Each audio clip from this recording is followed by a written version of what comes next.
There's probably a simple solution to getting your Frigidaire Laundry Center water running.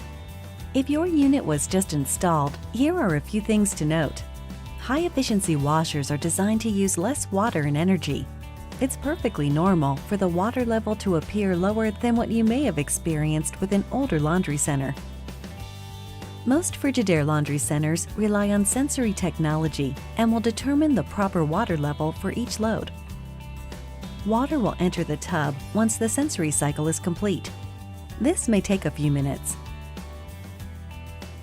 If water is flowing to your laundry center slowly or isn't flowing in at all, check the following.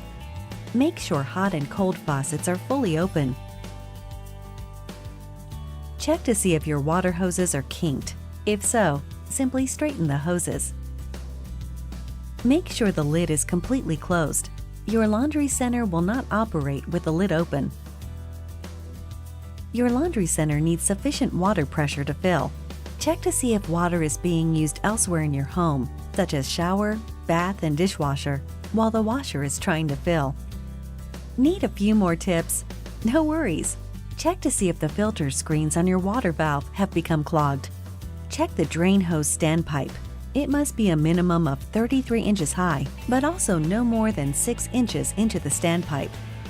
For laundry loads needing extra water, some Frigidaire laundry centers have the Max Fill feature. Pressing the Max Fill button adds the maximum amount of water possible and will increase the duration of the cycle time. The Max Fill feature is not recommended for regular day-to-day use, but more on an as-needed basis. We're here to help. Check out your use and care guide for more information. Visit www.frigidaire.com or call us at 800-374-4432. That should do it. You got this.